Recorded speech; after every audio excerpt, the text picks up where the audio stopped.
48 more hours. I'll be glad when it's over, and I know you will too. All these negative ads are on television. They're terrible. I come home at night, the dog starts barking at me. But we've been campaigning very hard for 6 months.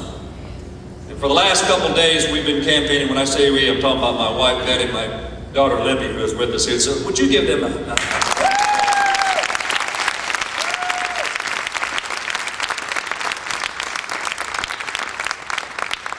Working our fingers to the bone over the last 2 days, but we're not going to quit until 6 o'clock on election night. And the reason why we're not going to quit, folks, is because the stakes are really big in this election. You know, you've been seeing all these nasty ads on television because they can't stand on their own record. They don't have a record that they can stand on. They don't want to talk about how we're bogged down in Iraq, how we're going to get out of there. President Bush says, stay the course. What a terrible message to send to the Iraqi people. Because it tells them that we're going to be there indefinitely. Well, folks, we've spent $500 billion and lost a lot of American lives. And we want to get out of there with honor, but we want to get out of there. And staying the course indefinitely is not the right message to send to the Iraqi.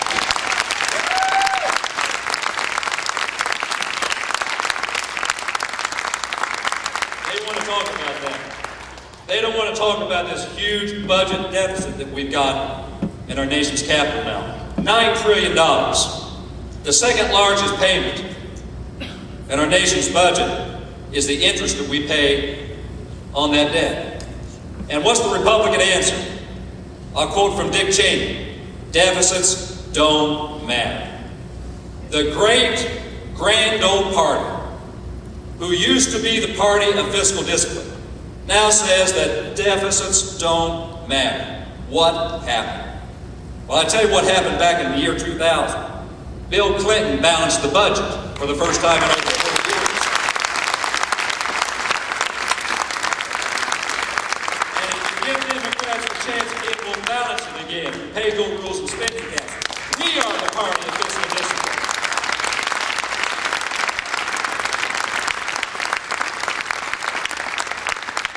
Republicans don't want to talk about that. They want to talk about gay marriage because they don't want to face what's going on in this country today. They can't stand on their record.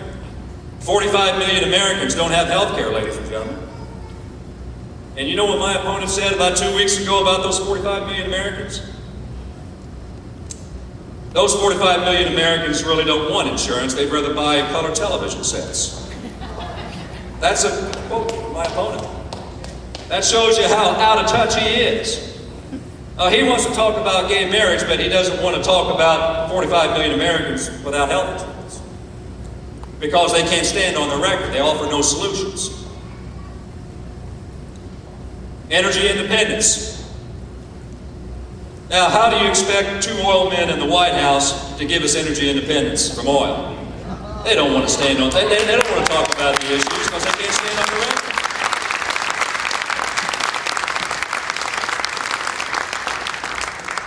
Their answer is to give big oil tax cuts when we're paying $3 a gallon for gasoline and they're making billions of dollars. They don't want to talk about those kinds of issues. They want to talk about flag burning. They want to divert our attention because they can't stand on the record. They don't want to talk about their record because of all the scandals that are going on in Washington, D.C. How many of you know who Duke Cunningham is? Duke Cunningham is in jail now.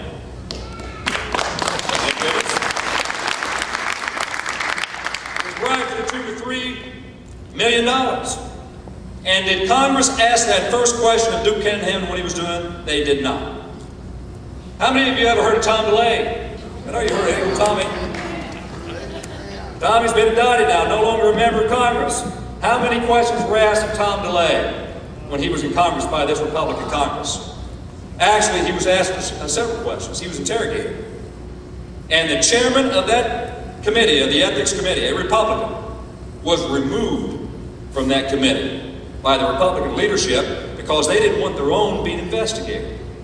That's what's going on in Washington, D.C. That's why it's a mess. That's the reason why they don't want to talk about the record. How many of you know who Bob May is?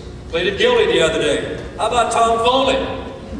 Everybody knows, or not Tom Foley, but Mark Foley. How many questions were asked of Mark Foley? Not one. Ladies and gentlemen, when Bill Clinton was president of the United States, this Republican Congress asked and subpoenaed over 1,000 times members of the Clinton administration. Guess how many times they've asked questions and subpoenaed the Bush administration? Not one. 0. Goose egg. Nothing. Nilch. That's the reason why they don't want to talk about their record. Because they realize that the American people want change. They want Washington cleaned up. They want answers on the war on Iraq. They want answers on health care. They want answers on energy independence. They want answers on all these ethnic scandals that are going on in Washington, D.C. And I tell you what else they want. They want respect from our friends and allies around the world, which we have lost under this president, ladies and gentlemen.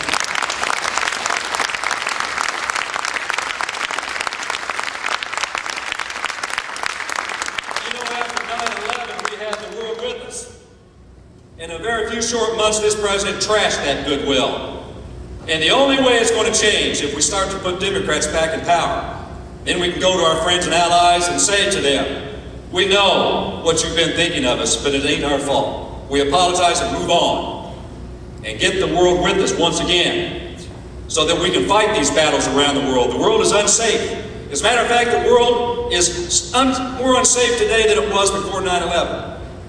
That's not Barron Hill telling you that. That's all the security experts. But the Republicans don't want to talk about that because they know they've got a failed record. Well, I'm here to talk about it, to point it out, and tell you that America needs to move in a different direction. If you believe, ladies and gentlemen, everything in this country is satisfactory, that the nation is moving in the right direction, that we don't need any changes, and you want a member of Congress from the 9th District in Indiana that supports the president 97% of the time as a rubber stamp, then I would agree, vote for my opponent. But if you want somebody that wants to move this country in a different direction, somebody who believes that we need to change, 97.1% I guess, Pam, right?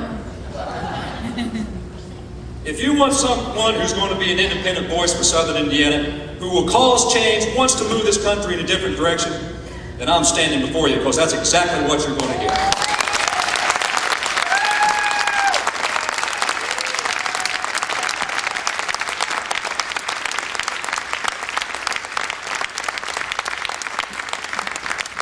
Let me tell you, they're going to pull out all the stops over the next several days. This election is not so much about me anymore, folks. I want you to listen up. This election is about Republicans retaining power.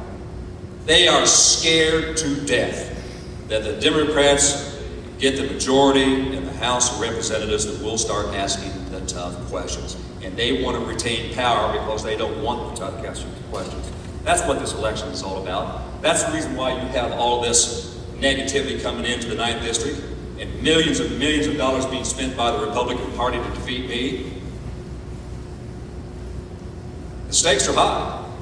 We just left Bloomington, Indiana. Over 100 volunteers canvassing the streets of Bloomington, Indiana.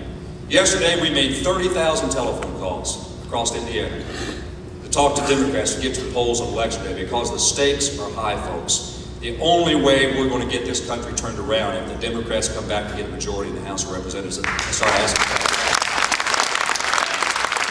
And I want to tell you, I've talked to a lot of good Republican friends of mine and people I didn't know who were Republicans that have come up to me and agreed that this administration needs to be watched and tough questions need to be asked. And that's the reason why they are scared to death. Because they know if Barron Hill wins this seat, the chances of the Democrats getting control of the House of Representatives are very good. And if I lose this election, the chances are pretty good that we won't get the majority back and it'll be the status quo for the next 2 years and the president will continue not to be asked the tough questions. So the stakes are pretty high. Will you help me? Will you get out there and help me? Will you get out there and do this?